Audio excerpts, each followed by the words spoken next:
Hey WWE Universe, so today is my WWE Extreme Rules results video, and let's get started. First we have El Torito versus Hornswoggle in a WLC kickoff match. This was interesting because this has just been different.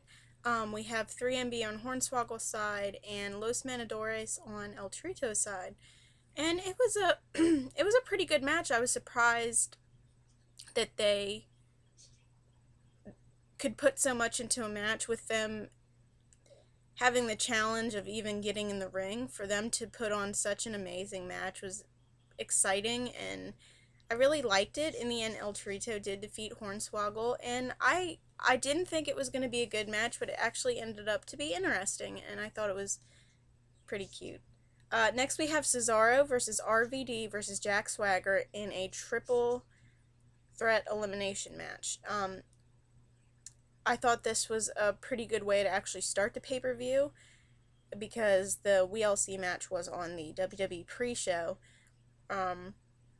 So first we have RVD eliminating Jack Swagger, which sucked because I would have liked to seen more of Jack Swagger and Cesaro facing each other. I'm really not the biggest fan of RVD. He is talented. I just get kind of bored with him. Cesaro and RVD did put on a good show, though. In the end, Cesaro did win, and now Paul Heyman has something else to brag about, so that's going to be interesting to see on Raw tonight on how much can we brag about Paul Heyman's clients, because he never shuts up. Next, we have Alexander Rusev with Lana versus R-Truth and Xavier Woods in a 2-on-1 handicap match. I'm going to be honest, I wasn't really that interested in this match because I feel like they're giving Alexander Rusev the same thing they've done with Ryback, the Great Khali, countless people, where you just face these guys that really are just supposed to be jobbers to this new guy to make him look better, so they're not going to put him against somebody like Randy Orton, John Cena, nobody big like that, so he just looks like he's better. And R-Truth and Xavier Woods did do a good job trying to put Alexander Rusev down, but in the end, Alexander won, and it was, I think everybody knew he was going to win, but, it was better than I thought it would be. It was interesting. I still don't understand how Lana fits into any of her clothes.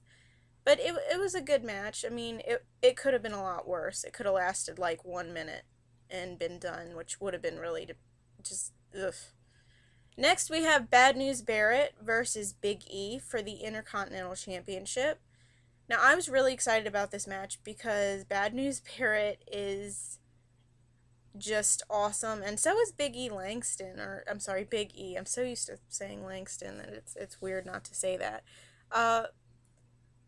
I just thought this was such a good match. It wasn't just one guy was dominating the entire match and then somebody else just came up out of nowhere. It was very back and forth. They both showcased how talented they are, and I think Big E really put up a big fight. But in the end, Wade Barrett did win and became the new Intercontinental Champion, which I'm excited. I feel like, Big E does get a rematch, but I feel like this could be an interesting feud. I really do, and I really hope they make it an interesting feud and just don't have one match and done. I think they could really make it personal, maybe, and I'm excited to see what they do. Next, we have The Shield versus Evolution, a 6-man tag match. This match was insane.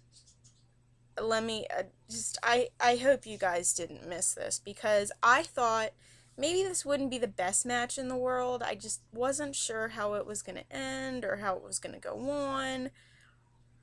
It was just a big surprise to me that the Shield could be so extreme. I knew Evolution obviously could really tear down the house, but to see the Shield go one-on-one with these, huge guys that have been in this stable before, going into the crowd, jumping off, high places, just, it really showed that the Shield is just up there with Evolution, and it was so awesome. Just they put so much into that match. They left everything out in that ring, and it was so awesome. In the end, we have Roman Reigns hitting a spear on Batista to win for the Shield. And if you guys don't know, supposedly, I don't know if anything's going to go on Raw tonight, but supposedly that was Batista's last match. He is going to go out to talk about his new movie that he's going to be coming out in August, I believe. So that's kind of sad because I was really hoping Evolution could maybe be around for a while, but I don't know how that's going to be. Next, we have Bray Wyatt versus John Cena. This match, you know the Wyatt family is going to be involved. Just because there's a steel cage around the ring doesn't mean they're just going to stand there. And that actually makes me kind of mad. I feel like Bray Wyatt just can't do anything by himself. John Cena almost won so many times. If the Wyatt family had been banned from the ring, he would have won at least 4 or 5 times. I mean, I understand John Cena can't win all the time. I understand Bray Wyatt's gonna kind of be pushed.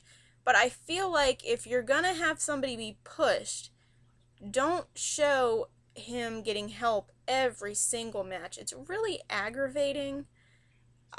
I just, John Cena would climb up to the cage and try to get out, but then one of the guys would push him back in or do this, and then they actually got in the cage. And I just, ugh. I don't think anybody understood how much I was screaming. Like, I was just angry. Like, I don't know why Bray Wyatt can't do this by himself. Bray Wyatt's a talented guy.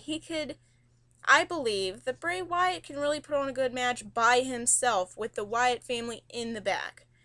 In the end, this little creepy kid comes out and starts singing. And he's got this, like, mixture of a kid's voice with, like, this deep, low, disturbing voice. I don't know what they were trying to do, but that was just weird and creepy, and, oh, that kid scared the crap, I think, out of everybody. John Cena backed up, and Bray Wyatt hit the Sister Abigail and climbed out of the ring. I don't think that was right. I don't understand what they're trying to do, if they're trying to make John Cena look like a baby. I really, honest to God, don't think they're going to be doing a heel turn for Cena because he is so involved with kids, and I just don't see that. I would love it, but I don't see how they could do it. I don't see anything wrong with it, but then, they think the kids aren't going to like the bad guy. So I don't know what's going on. I just feel like they're making John Cena look like he's scared and stupid and that he can't wrestle anymore. It's just, I'm kind of disgusted with how they're doing this feud. So I'm looking forward to Raw tonight to see what John Cena is going to say. And if this Wyatt family thing is over with John Cena, I really feel like it's probably not, but I think it's run its course and it really needs to be ended. Like, last night should be the last night. Bray Wyatt needs to go do different things. Next we have Paige, the Divas Champion, versus Tamina Snuka. This was such a good match, which I was really surprised with, and the crowd just gave nothing. It was so sad. These women actually put on a good match.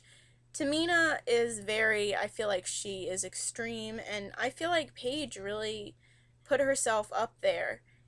I mean, Tamina swinging her into the barricade, that right there just was like, oh my God. Like, you don't see women do that too often. And I just feel like they both put on such a good match. Tamina lost to Paige by tapping out, which I feel like you could tell that Paige couldn't really lift her up because Tamina, is muscular and bigger than Paige, and I'm just surprised with how the match went. I was happy with it, but I feel like the crowd just gave nothing, and that made the match kind of lower than it could have been. I don't understand why they waited so long to do the Divas match. I feel like it was just in the wrong place, but it was good. And last but not least, we have Daniel Bryan versus Kane for the WWE World Heavyweight Championship, and this was an Extreme Rules match. If you missed this match, something is wrong with you. It was so, it, I keep saying extreme, but it was. We saw, I mean, just, it got so personal, so, with Brie Bella being involved, Daniel Bryan's just like, you don't mess with my wife, so it just got onto that personal level, and Kane and Daniel Bryan were just beating the hell out of each other. They were giving it all in the ring, and they ended up in the back. Kane, like, threw a TV in ice water, and it exploded. That was scary. Then they involved the cars in the back, and Daniel Bryan was beating Kane with a tire iron, and couldn't get Kane in the back, so he got on a forklift and drove Kane to the ring. That was so cool. We have seen that done before. Maybe newer fans might not know what happened, but this isn't the first time we've seen somebody use a forklift, obviously, but it was really cool to see it again in like a newer era, and it was just awesome. And then Kane kind of regained control, and he actually lit a table on fire after he put Daniel Bryan through an announce table, which the Spanish announce table actually made it through the night. I was really surprised. Um, but then when Kane lit that table on fire, that was just awesome. I know we've seen that many times. Not many times, but we've seen it before, and it was just exciting to see that again, to see that they are letting this kind of extreme, crazy stuff be let in again, because we aren't, we're kind of in like a PG era, or I don't really know what to call it, but that's all I can really think. Daniel Bryan threw Kane through the table. One of the guys came out and like sprayed Kane down with a fire extinguisher in the table. Kane looked like he was burnt a little bit. It didn't look too bad, but it looked like it hurt. And then Daniel Bryan pinned Kane to retain his title. So I think all in all, it was a pretty good pay-per-view. I'm excited to see what Raw has to bring tonight.